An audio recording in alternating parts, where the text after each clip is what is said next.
Hello, and thank you for joining us today for the latest DDN webinar. My name is Marnie Willman, Assistant Science Editor, and I'm here to moderate today's event.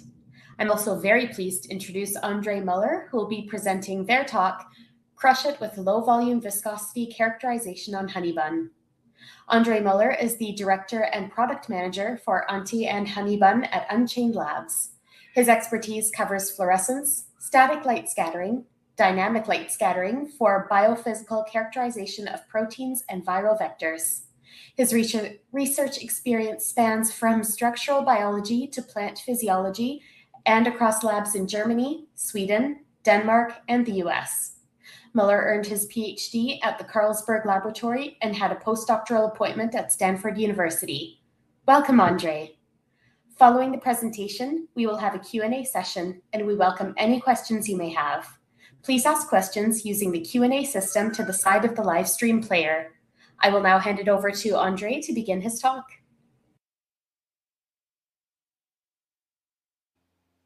Thank you very much for this introduction, and thanks to everybody in the audience who's joining my webinar today. I want to talk to you about how to crush it with low volume viscosity characterization on Honeybun. We at Unchained are based in the San Francisco Bay Area, and one of the things that many people associate with the Bay Area is Golden Gate, and then of course the famous Golden Gate Bridge spanning it. What we're looking at here is an aerial photograph of the 50th anniversary of the bridge. This was in the 1980s, and a lot more people showed up that day than initially were anticipated, and things got pretty crowded on the bridge and in the approaches to the bridge. I wouldn't be surprised if there was quite some squeezing and pushing going on there that day, because people wanted to use this chance to cross the Golden Gate on foot over the entire width of the bridge. Kind of a similar situation can happen in today's protein biotech, where we're looking at higher and higher protein concentration formulations because we want to be able to administer these proteins, for example, subcutaneously. Understanding the properties in crowded protein solutions is critical to assess their administrability and also their syringeability. Here's an example of two different syringe types that are available to inject this specific drug. I blinded it. That is available at 125 milligram per milliliter solution. You can see there's a syringe on top, there's an auto injector at the bottom, and knowing how this formulation behaves in the syringe is critical for the administration by the patients, which is ideally happening in their own home. So what we need as the researchers in order to develop this is we need a tool to reliably and rapidly determine the viscosities of protein formulations, and that ideally would only require us to expend small volumes of sample. This is what I want to talk to you about today. Honeybun is our viscometer and rheometer, and the consumable that it uses, the heart of the instrument if you want, is what we call the bun. This is a consumable with 10 wells labeled as input well here. These input wells are next to a narrow diameter resistance channel that is connected to a wider so-called measurement channel that is connected to an output well. How does this bun allow us to measure the viscosity of up to 10 samples in parallel? Well, we apply a pressure on the sample in the input well and press it through the resistance channel, which does what the name suggests. It puts up resistance to flow. We will then follow the sample as it moves to the measurement channel by means of a camera, and knowing the pressure that we apply and the volumetric flow in the measurement channel allows us to calculate the viscosity. Viscosity is shear stress divided by shear rate, and the shear stress we can access to the pressure gradient applied, or the pressure applied. The shear rate we can access to the volumetric flow, and then we have a corrective term here that has the dimensions of our resistance channel. And that way we can, knowing the pressure, measuring the flow, easily calculate the viscosity in Honeybun. Honeybun requires microliters of volume only. We have two different measurement modes. We have the so-called default mode of 35 microliters, and we have a low volume mode that can work with as little as 15 microliters of sample. I've colored these for visibility. The 35 microliter regular mode fills the entire well. In the low volume mode, we have to make sure we place the droplet next to the resistance channel entry point here, but that is really easy. When I'm showing this image, I'm sometimes asked, does the liquid have to be colored to be usable in Honeybun? That is, of course, not the case. I used some food coloring here in the Unchained colors to make it more visible, but we can, of course, work with transparent, colorless solutions of proteins and measure them. The contrast that we have in the camera is good enough to see the meniscus moving through. I'll show you an example of that in 2 or 3 slides. Placing the sample in the bun is super easy. This is glycerol water with some food coloring again. You just drop it in there and then you are ready to go. The interaction with the hardware is super simple. All you do is insert the bun and it's as easy as inserting a debit card into an ATM. You wouldn't get any cash out here, but you get all that viscosity data out of Honeybun. Setting up the software or setting up the experiment in the software is really quick as well.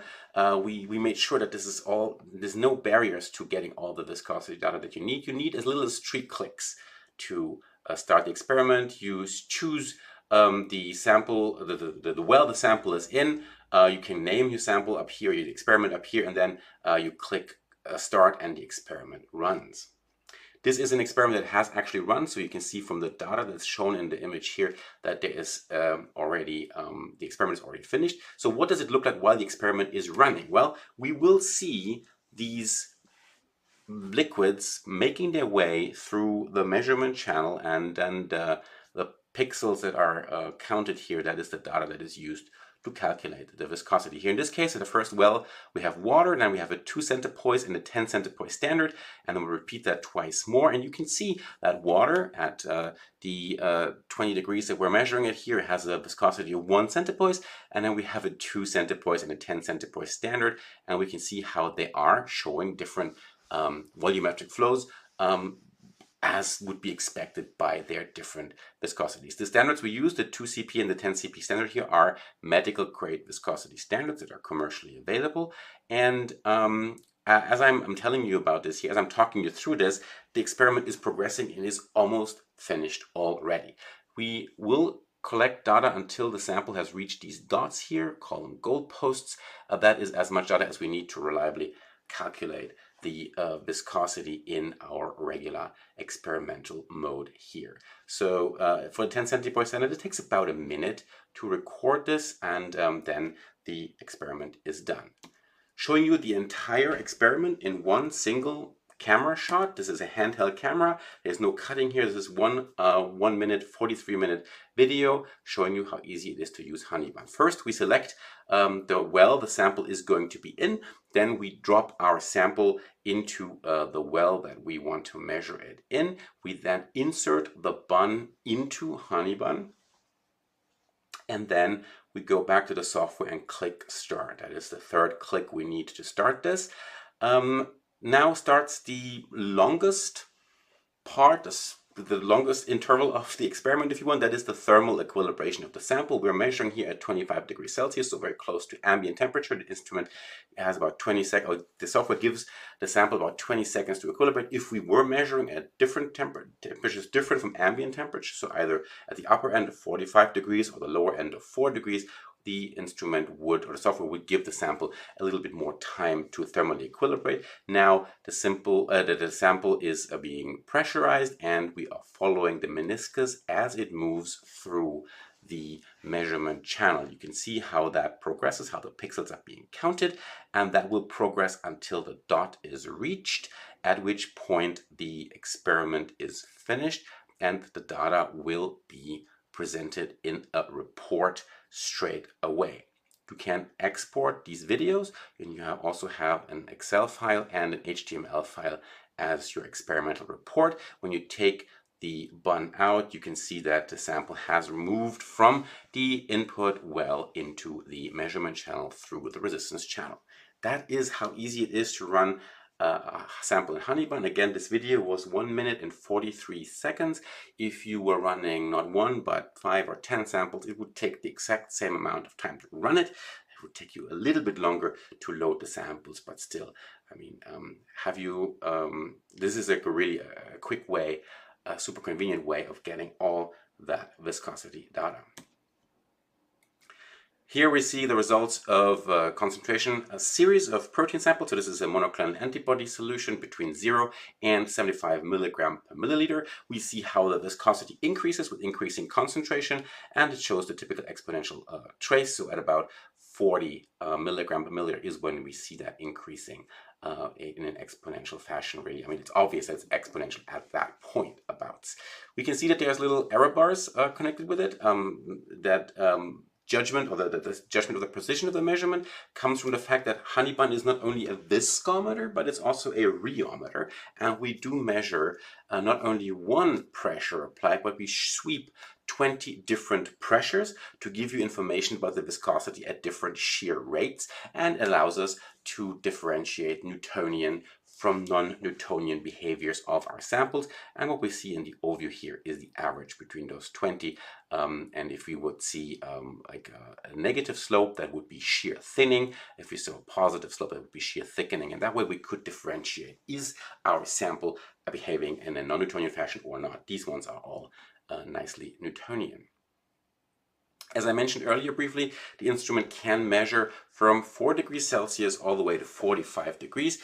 Here we look at 2 different monoclonal antibody solutions. They are both at around 180 milligram per milliliter, and we see that these antibody formulations are quite different in their viscosities, but we can easily determine those temperature effects on the viscosity in Honeybun, which is really important if you imagine that you have an auto-injector that is normally stored in the fridge. People are supposed to take it out early enough before they apply it, but sometimes life happens and you don't have enough time to wait. You want to know that even at suboptimal temperatures, the viscosity is still okay for the given route of administration. Here in this case also, of course, obviously, monoclonal antibody 2 is a much lower viscosity than monoclonal antibody 1, so that formulation has obtained or has achieved lower viscosities, and the sample would be below the usual administrability threshold of about 20 centipoise, already at about 15 degrees or so here in this case. To further illustrate the abilities of Honeybun, I'm going to show you a small formulation study we did. We took a monoclonal antibody and looked at it in 4 different buffers: a citrate, a histidine, a phosphate, and a succinate buffer. All of these at 10 millimolar buffer strength, and all of those at pH 6. And we see that the viscosity does vary with the formulation. The controls, the 4 buffers alone, have matching viscosities that are indistinguishable from that of water. But when we have about 180 milligram per milliliter of protein in those, we can see that there is quite some difference in the viscosities that we determine. This study I can also use this to illustrate that the 50 microliter low volume mode really is enough to test and give you reliable results. We look at the water, the citrate buffer, histidine buffer, phosphate buffer, succinate buffer, and then with the about 180 milligram per milliliter of protein, the light colored bars are low volume mode. The solid or the darker colored bars are actually at default mode, and you can see that there's really good agreement between the low volume and the default mode measurements. So 50 microliters really are enough to test. Focusing a little bit on the succinate sample, we measured that at 50 milligram per milliliter, 100 milligram per milliliter, 150, 200, and 250. Again, the lighter colors are low volume mode, the darker colors are regular mode, and we can see the typical exponential relationship between the viscosity to the concentration. Changing the left y-axis here from linear to logarithmic again shows that exponential increase of viscosity as a function of concentration. When we widen the scope again away from the succinate only and look at the other ones as well, we can see that succinate is the lowest viscosity at all the way up to 200 milligram per milliliter of protein concentration. Citrate is more viscous, phosphate is again more viscous, and the most viscous one here in this case is histidine. This is a zoom. Here is the full measurement row. We went all the way to 250 milligram per milliliter, and I put in a dotted line here. We do specify the upper end, the upper limit of viscosity for Honeybun that we specify is 150 centipoise, simply because of the fact that we can we can certify the performance of the system there by using a 83% glycerol standard at 15 degrees. That's about 150 centipoise. The instrument will, however, measure higher viscosities than that. So here at the 250 milligram per milliliter, we get a reading of close to 200, and here above 400. We can, however, not certify performance. That's why, and the zoom down here, I've limited it to the 200 milligram per milliliter point, because that's all below 150 centipoise. So a quick and rapid way of determining the concentrations, determine the viscosities of these different concentrations. And if you are in a formulation study, you would know which of these formulations is the most ideal, or where you want to add excipient or two in order to control the viscosity differently. This kind of experiment also gave us access to potential non-ideal behaviors. The succinate of this protein in succinate at 250 milligram per milliliter protein, we now see at a shear rate of 330 centi per second or above, we now see shear thickening happening. So there is a non-ideal behavior at that formulation, at that concentration above a certain shear rate. Below 330 per second, we have Newtonian behavior. So if you wanted to formulate this specific monoclonal antibody at this specific concentration in this buffer, you would want to potentially look at changing the formulation if shear rates of 330 per second are relevant to what you want to do. So all of this done in a really short amount of time in Honeybun in our lab. Honeybun all in all delivers. You can run up to 10 samples at a time. The experiments are going to be done in mere minutes. Again, if the sample is below 10 centipoise, it's about a minute the experiment takes. You can get by with as little as 15 microliters of sample, and you can measure viscosities up to 150 centipoise, 0.5 to 150 centipoise. You can differentiate Newtonian from non-Newtonian behaviors, shear thickening or shear thinning, because we do that shear rate sweep, and you can use Honeybun at temperatures between 4 degrees Celsius and 45. You can read your sample in Honeybun between 4 degrees and 45 degrees Celsius. All in all, Honeybun will give you all the viscosity and rheology information that you need, and it won't take you as long as this. This is the allegedly longest running experiment in the world. This is at the University of Queensland in Australia.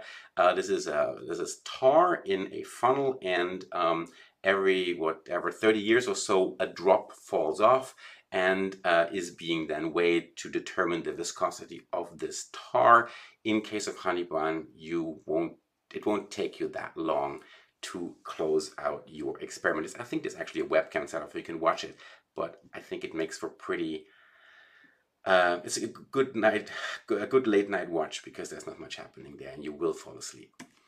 Honeybun does work together well with the other Unchained Labs biologics tools. Honeybun, again, for viscosity. We have Stunner, our tool for quantitation and sizing, that will combine UV-Vis with DLS and give you how much sample do you have, and is there potential aggregation in there by means of the DLS. If you're interested in looking at the stability of your protein solutions, you can use Anti, that will combine full spectrum DSF with DLS, and SLS give you information about melting and aggregation of your sample, for example, in a thermal gradient or over longer periods of time. And then the other biologics tool I want to point out here is Unagi for buffer exchange, hands-free ultrafiltration, diafiltration-based buffer exchange.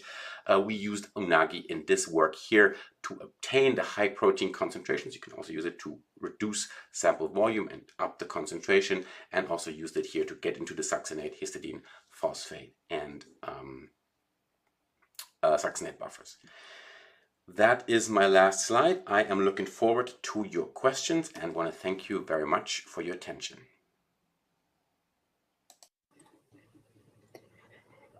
Thank you very much, Andre. We appreciate you sharing your expertise with us today.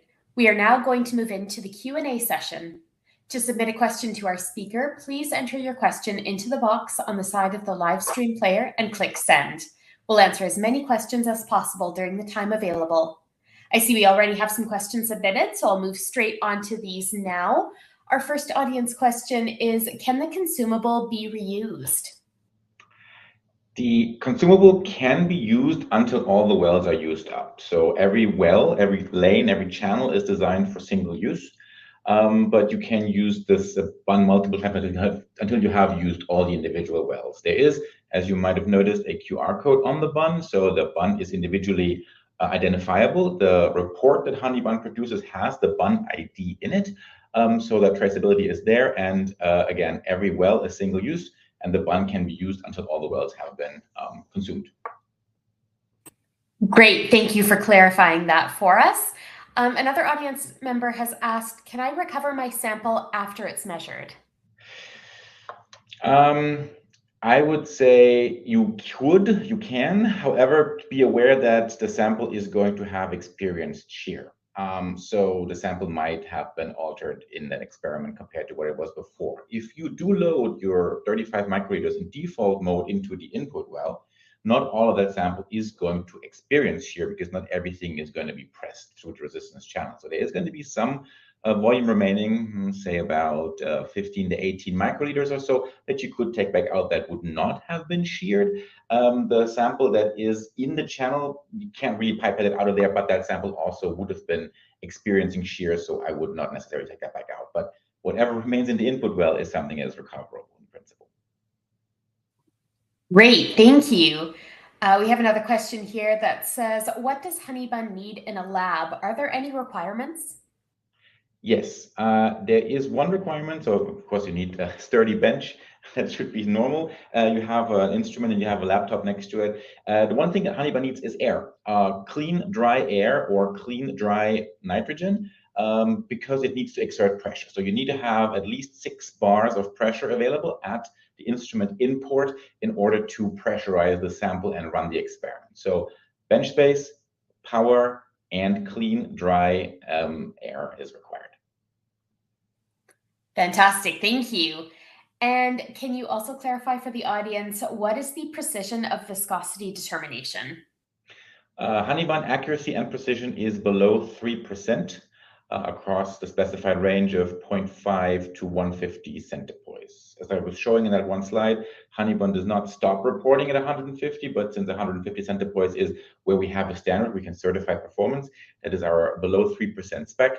Above that, it'll give a value, but we can't stand behind the precision of that because we can't really test it. Great, thank you. And actually building on that question, can you also clarify what data is in the report? Sure. So Honeybun produces 2 different files as the report. One is an Excel file that has the shear stresses applied, the shear rates determined, and also the viscosities for every single channel of your experiment. So all 20 points, so you can plot this whichever way you like, and also look up what the viscosity as a function of shear rate would be. That's the Excel file. The other file type that is produced is an HTML report that is graphically a little bit more appealing than just a spreadsheet. It has the information about the experiment, the operator, the bun ID and such, and then the results for every channel with graphics and also again with tables of the shear stresses, the shear rates, and the viscosity. So the HTML, being a non-editable file, has everything in a nice report form already, and then you have the Excel file where you could recalculate and replot things according to your preference. So those are the two files that have been produced. The third thing that you could export is the actual video file. That is a relatively large file because it is a video file, but you could also grab that if you wanted and then follow the race of your sample to the measurement channel if you wanted to. Fantastic, thank you. I think those answers have added some great supplementary information for our live audience tuning in today. Thank you so much for joining us today, Andre. Unfortunately, that's all the time we have available. However, if any questions come up that we didn't have time to go over, they will be answered online as soon as possible. The webinar is now available on demand, and our audience can access the recording using the same link you used today. We'll also make sure any questions submitted on demand are passed along to our speaker. And a certificate of attendance will also be sent via email to everyone who attended today's session. That leaves me to say thank you again to our speaker, Andre Muller. Thank you for joining us today, and to everyone in our audience. We'll see you again soon. Thank you.